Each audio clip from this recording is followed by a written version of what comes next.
Great. John started off. Yes, Larry, you guys obviously had such a strong year on special teams last year. There's always going to be some turnover. What's kind of the key to maintaining that level of play from you? Number one just thing is to be consistent. Go out there every time we step on the field. We want to win that play. So we're preaching, from day one, consistency and, one play at a time. That's our job. Go out there and win one play at a time, help out the offense, the defense, and really play, good complementary football with our phase. Eskridge and Trey Brown are guys that did a lot of special teams in college. Just how much can those two help you, whether in the return game or just on coverage teams, all that different stuff? Yeah, we're excited about both of them. We're anxious for them to get some opportunities in the games to show what they can do. Both of them had some extensive experience returning as kick returners in college, and then Trey Brown, obviously. He covered kicks well, and the same thing for Eskridge. So both of them are two young guys. We're anxiously waiting, to see them show up in the game. What makes DJ Reed a good returner? DJ, because he's aggressive. He's aggressive. He hits it. He's got good quickness. He's got good skill set. He catches it well.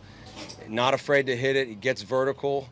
And, especially as a kick returner, he's got that juice that you're looking for. He's got a nose for the end zone. He feels like every time he goes out there, he's going to score. And that mentality is what you want in a returner.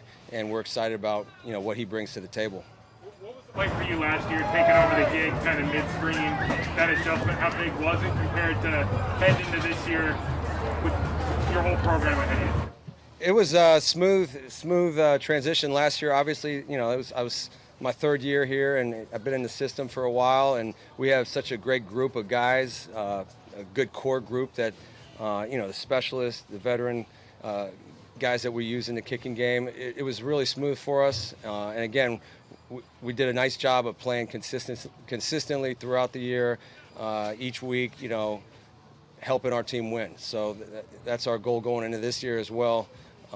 Is to just go out there every week, one play at a time, and then win one play at a time and help our team with the field position battle. Where do things stand with finding your kickoff and punt returners? It's a crowded room. We got a lot of options back there that we're going to, take a look at in these preseason games. That's the one thing about last year. You didn't have the preseason to check these things out. And so we got a bunch of guys back there that have all been working really hard.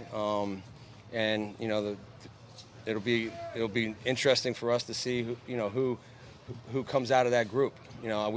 DJ, we're excited about what he brings to the table as both punt and kickoff returner. Freddie Swain's back there working in there. Anxious for Dwayne to get into the mix. But whoever it is that gets back there, they're going to be, number one, they're going to protect the ball. All right, that's the number one job. And then number two, they're going to be explosive. So I'm anxious to see, who comes through these preseason games and who kind of separates themselves from the pack. How important is the performance in preseason games for some of the guys, maybe like receivers or whatever, who are trying to make the roster? It's really important. Obviously, they're out there competing right now on the practice field for those opportunities. And then, in the game, there'd be limited opportunities, but you want to take advantage of each one because they're competing for roster spots here. They're trying to carve out roles for themselves in our phase, which will help them, stick on the roster. And so, that's the great thing about training camp here is it's an open competition. Everybody's out here, working hard to understand what we're looking for, and then it's going to create opportunities for them, the better they do, so that they can show up in the game, and take advantage of it, hopefully. What do you generally feel like the learning curve is for some guys who were stars on their college team, maybe didn't play as much special teams in college, and now got to come here and do it again? What's that like for them trying to adjust to that and learn it again and handle those sort of situations? Yeah, there is a learning curve for them, and these guys have been doing a great job of coming in here and trying to understand, number one, what we expect out of them, what their jobs are, how to do their jobs, fundamentals, technique, all the things that we're trying to instill right now in training camp. They've all done an excellent job of just being open to that. And yeah, some guys have had experience in college, but a lot of them haven't. And so the faster that they adjust and learn what we're looking for, the better off it will be for them, and the better off it will be for us. Jason didn't miss a field goal last year. What was sort of what worked really well for him, I guess? Yeah, both. I mean, we got a really good group of specialists that are all professionals that do a great job of preparing themselves for what they need to do, and I'm real comfortable with that group.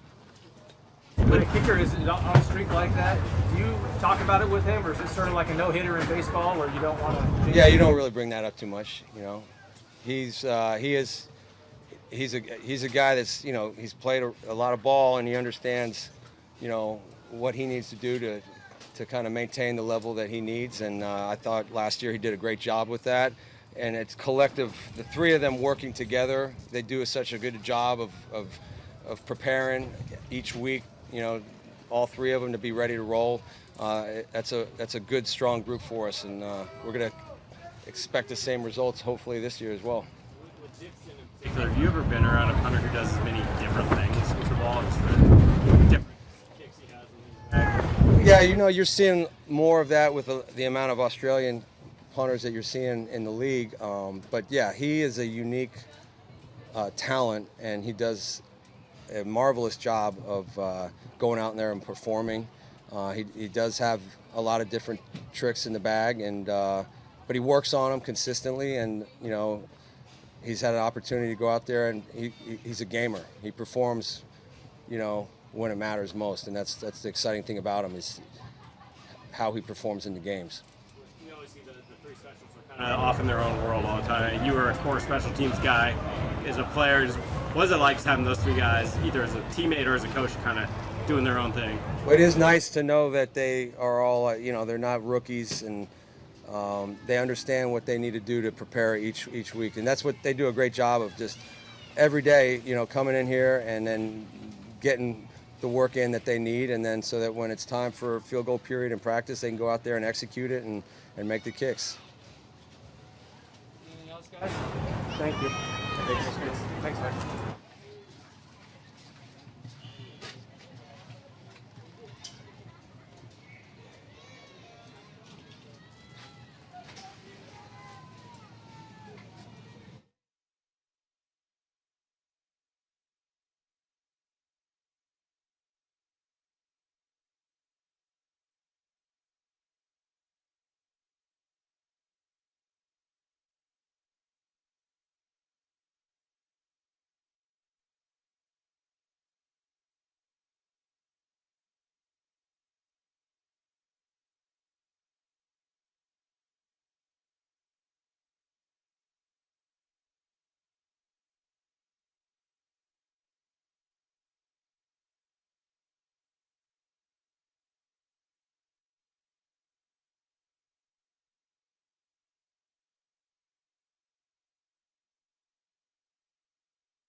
Right there.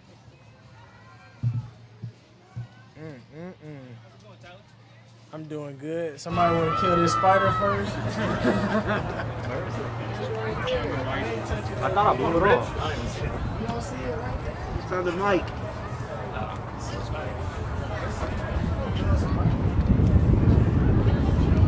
You're on your Discord now, right? So just walk away.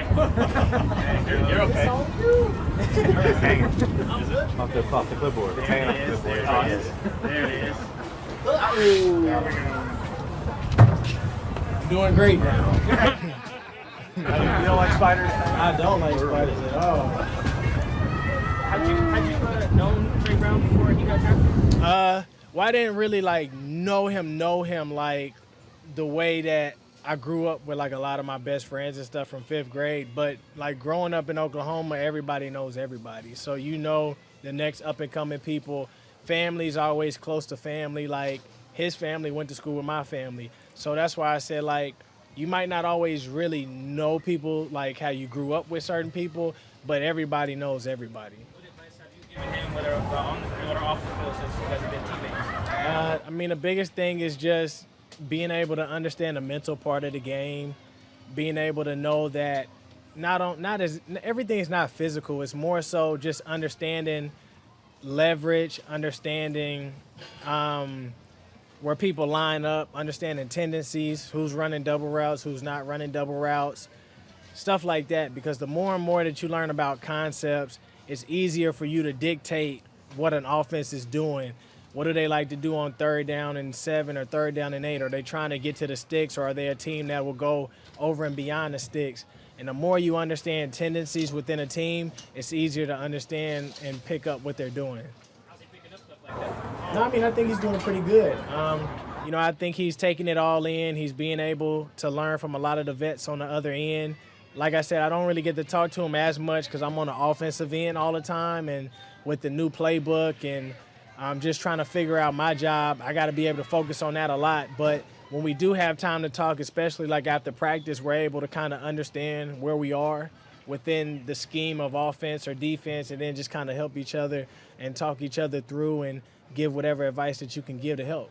Your thoughts on the progress so far with the offense? Oh, you got to take your mask off. I can't hear you. Your thoughts on the overall progress with the offense under the scheme, how it looks on the field so far? Yeah, well, I mean, I think we've been doing a really great job. I mean, I think a lot of you guys saw the practice the other day. So when you take away that practice, we've been doing phenomenal in my eyes. Like we said, it's always been complex. It's always been a little difficult. But I think everybody's starting to understand their assignment, understand what it is that we're supposed to do. We're out here and it might not be a lot of explosive plays that you see, but we're getting the first down. We're moving the sticks on 3rd and 7. We're running the ball efficiently. We're doing exactly what it is that we want to do. And, it's not about always being explosive or being able to look pretty on offense, but it's being able to do the dirty work. And that's what you see a lot of us doing. I'm learning it from DK. I'm learning it from Freddie. They're trying to be here asking me questions during this meeting, but I'm a vet, but I'm still learning as well. So I got a question, just to lighten the mood. So who runs your social media? So DK Metcalf is asking me a question. Who runs your social media? Who runs my social media? A guy that goes by the name of Tyler Lockett. That explains a lot. Thank you. Well, I appreciate that. If you haven't followed me, follow me on TD Lockett 12. Who would you say is your funniest teammates? I would say one of the funniest guys on our team is Nick Ballore. Definitely Nick Ballore. No, not you, DK. It would be Nick Ballore, Freddie. Not in any order. He's not number 2. Quandre.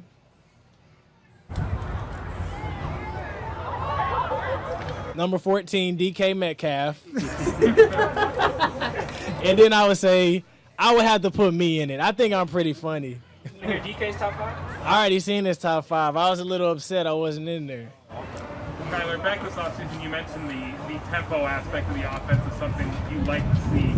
Now that you're seeing it play out in person on the practice field a little bit more, what does that mean for the offense? How does it kind of manifest itself? Well, I mean, it looks a lot like what we do in 2 minute from the past 6 years that I've been here, but now it's more efficient, in which there's a whole bunch of plays that Russ can choose from, to where it's not just 15 plays like we used to have or whatever. Now you might have 40, 50 plays that he could choose from. So you really have to be able to understand the offense and know every single play and understand signals and understand like the terminology and all that type of stuff, because it just goes beyond, hey, I just need to know 2 minute offense and that's it.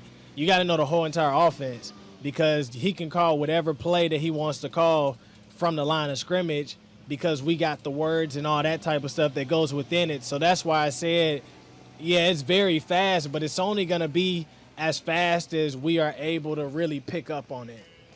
How much more of a challenge with the weight of that playbook, how much there is at the line of scrimmage to get all that communicated, have all that verbiage underneath your belt. Like, how much more mature is that to get under your belts now? Well, I think, we're all pros, so the biggest thing is just because we graduated college, a lot of us doesn't mean that we still not in school. We sit here in meetings all the time, and we got to learn 75, 80 plays going into games. But now for us, it's more so being able to learn the concepts, being able to really understand why we're running a lot of these plays, because once you're able to understand why, you're able to dictate what the defense is doing. You're able to understand why a lot of this has to do with communication, who has what, why do they have that, when are we going to do that, when are we going to call these type of plays. So the more and more that you're able to understand a defense, it really helps you out in being able to understand what we're actually doing on offense and the reason behind it. You both obviously coming off big seasons, setting records, but I'm sure you're not satisfied with what you've done in the past. What's kind of the next for you? How do you guys continue to grow and improve as players? Yeah, even after? I like the hair. No, but I think the biggest thing is, inwardly we all have something that makes us hungry. I know he talked about that too. And at least for me, I can only speak for myself. I know that he has things that makes him hungry and that makes him want to be the best that he could possibly be. And so he focuses on those things all the time. For me, one of the things that helps me stay grounded is just being able to understand why I play this game. And it's not getting caught up in the reasons why everybody else plays the game, because whatever they have to do to get themselves ready, that's what they got to do.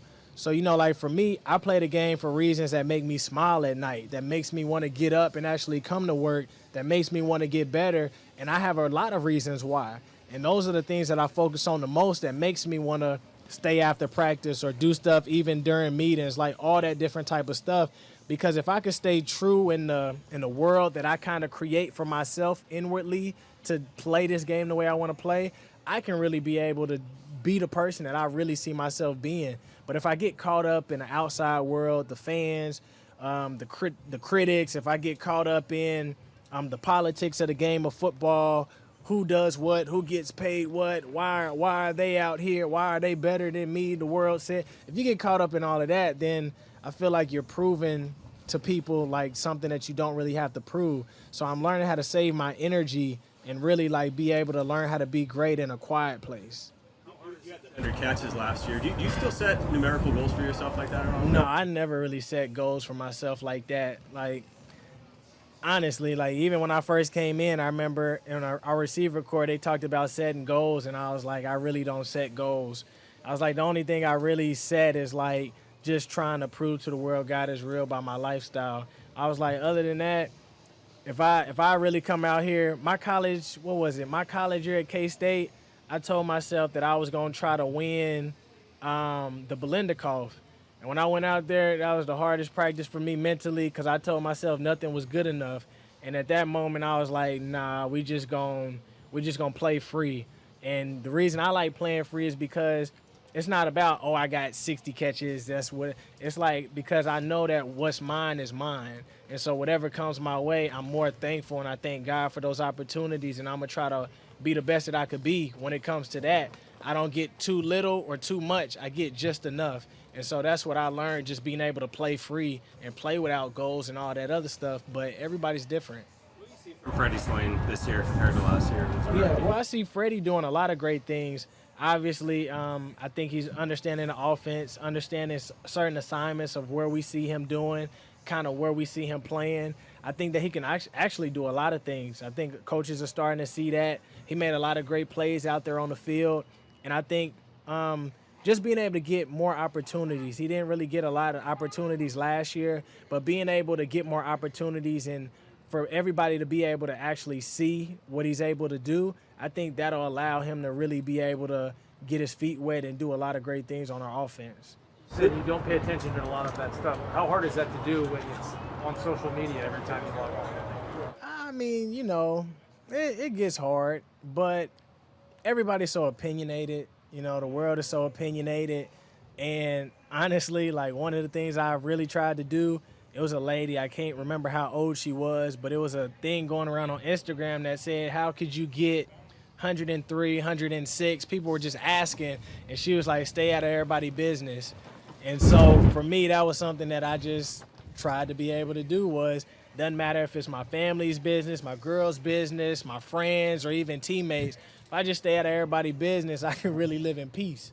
And so, yeah, it gets hard watching people say, oh, I'm not this or I'm not that, or they say I'm always underrated. Like, yeah, I mean, but at the end of the day, the real question is, how do I see myself? You know, and the way that I see myself is something that the world may never see me as. And if I'm okay with that, then I'm okay with that, because I got to sleep with myself at night. You know what I mean? I'm the one that sleeps with the thoughts that I have and the dreams that I have and the motivation and the stats and all that other type of stuff. So I really get to choose what type of player that I am. And if I give the people on TV or the fans or whoever the audacity to say who I am as a player, then I'm really limiting myself to only fit myself in the box that they put me in, rather than seeing myself the way that God sees me. That's the only standard I try to live by. Tyler, going back to understanding receiver concepts, what defenses are going to do, have you always had that, or is it something that continued to mature as you became a seasoned veteran? Oh, yeah. Man, I've knew a lot of stuff since I've played football, honestly. It's funny because one of my best friends, Dante, would always be like, bro, play Madden, play Madden. Because when you play Madden, you really learn the defenses, you learn the concepts, you learn a lot of stuff, especially when you got to play quarterback on Madden and you got to know who to throw the ball to. You got to know when to throw the curl, when not to throw the curl, understand, like, if a person's off, if they come in motion, who's doing what. But a lot of the stuff that just really helped me learn sports in general was just playing basketball. Like, when you're the point guard, it's not just about being good and making layups and making the passes, but it's about understanding the offense, understanding where players are going to be, where the pick and roll is going to be, where picks are going to be for players. When the game isn't going good, who are you going to pass it to? You got to know who to go to in certain situations. And so for me, playing high school and basketball, that's literally what I knew. I knew who to go to, when to go to them, when we needed something. I understood when to hold the ball, when not to, when to foul somebody, when to get fouled. Like, I just kind of learned the IQ very, very early, thanks to one of my coaches, Alan Blunt, in AAU basketball, and it just took over in football. If I see somebody playing defense, I'm like, all right, this is what they're doing on defense. This is how we can beat it. But a lot of it, I think, too, is just sometimes being able to take a deep breath and realize that it's not always about scouting people. Like, because when you scout people, they show you what they want you to see. But then when you get into that game on Sunday, you got to be able to scout within the game. And that's when you're able to really understand what teams are doing, who are they doubling, why are they doubling somebody, are they playing zone? If they're playing zone, what coverages are they playing? Like, because a lot of times they could show you something that they did before, but it looks a lot different. So being able to really understand how to scout within the game is what really helps me out a lot as a player. Look at this offense. Do you envision that your role would change much in one way or the other, kind of when it all, get into the season, we start seeing this all come together? I mean, honestly, I don't really know what my role is. I just kind of got to the place where I feel free just to be able to be me. When you come to the league, a lot of players go to different teams, and a lot of fans and a lot of people aren't really able to see what people are really able to do, because you have to change your game. And a lot of people don't understand that sometimes, when you go to a job, they might not be able to see everything that you can do, but when they give you a chance to showcase what you bring to the table, they see you blossom. And so, like, the thing that I've been learning is there's things that I've held within myself just because I knew that it wasn't the right time. And so the more and more that I understand the freedom that I have as a player, I could go back to doing certain things that I did at Kansas State that works, but having to understand, like, does it work in this offense? And if it does, what plays does it work on? And being able to go through those type of things so that I could be able to figure out how I want to run certain routes based off of the plays that we call. When everyone's doing special teams, when you're back there and the car still working with Nate, what stuff are you specifically working on during that time? I just do, like, fundamental stuff. Sometimes I do stuff like when it comes to just getting off, like making sure I'm working my feet on releases so my feet aren't stuck in the ground. Sometimes it's being able to work on my hands, so because I know a lot of people might like to lean on me or get physical, so it's being able to work on my hands.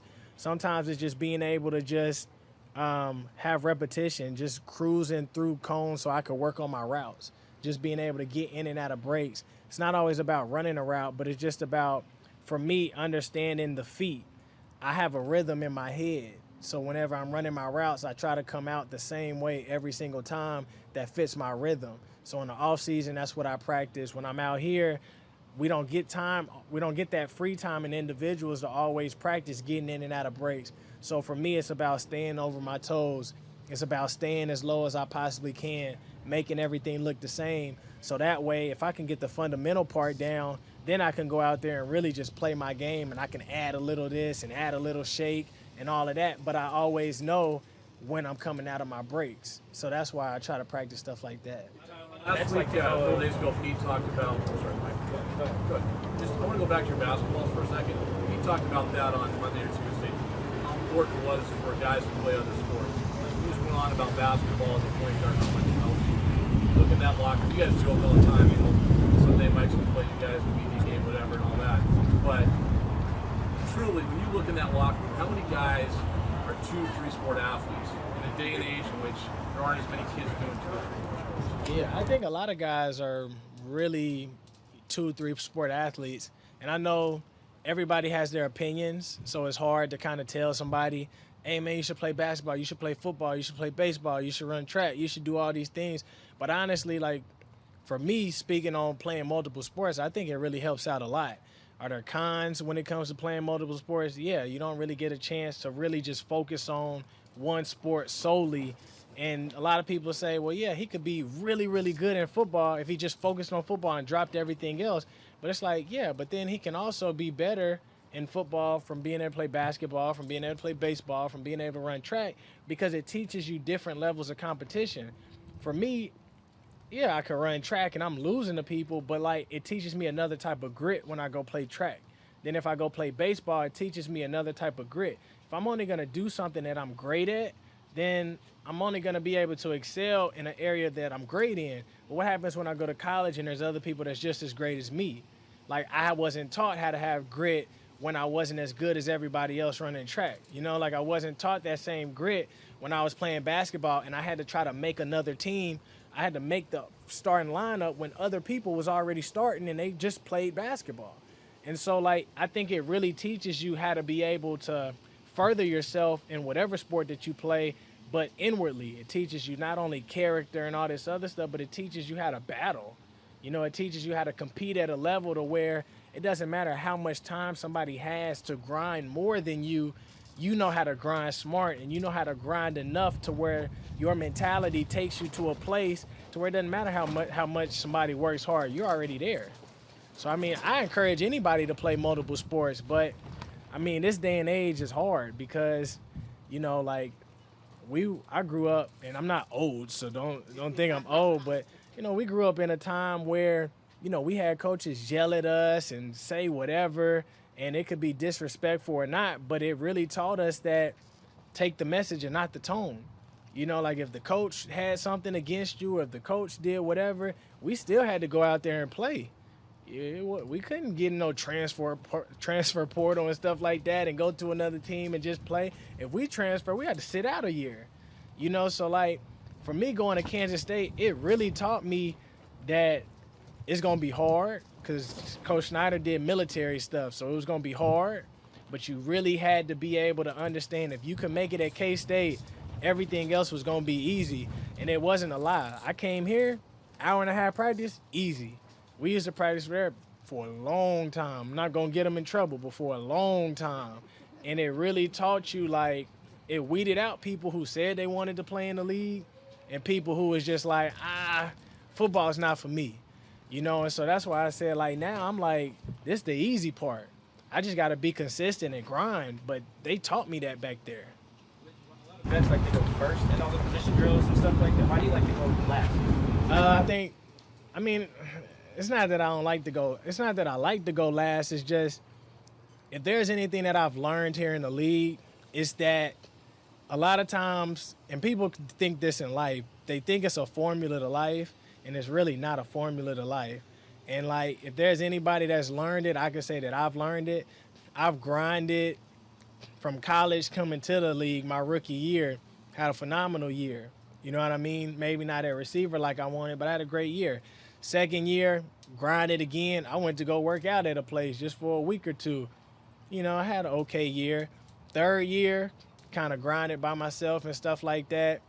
Had an okay year. But, you know, my second year, I broke my leg. So I went through that phase. Fourth year, I was going through it mentally. Depression, anxiety, all that. Didn't work out. Didn't do nothing.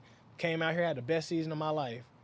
Fifth year, grinded, did all that. Had a great year. Sixth year, had a whole bunch of stuff happen in my life, worse than the other times I was dealing with. Didn't know I was going to play because of COVID. Didn't do nothing. Came out here, had the best year of my life. And so, like, what it really taught me was learn how to be great. How do I want to say? Learn how to be great in every circumstance. Like, if I go last, learn how to be great when you're last. If I'm dropping the ball, learn how to be great when you're dropping passes. If I'm having a great day, learn how to be great while everything is going my way. I learned how to be great when I broke my leg. I learned how to be great when I was depressed, when I had anxiety. I learned how to be great when things weren't going the way I wanted to with my girl or my family or my friends. And that taught me that I don't need a circumstance to make me feel better. I learned how to be great without getting passes in practice. I learned how to be great without getting repetition. So that's why I like putting myself in that mindset, because it teaches me to learn how to be great rather than thinking I got to go first or I got to catch every pass in practice. I just left off of a drop that I thought I could have caught with one hand. But sometimes it's good leaving with, you know, missing that one-hander, because I learned how to be great when I go home.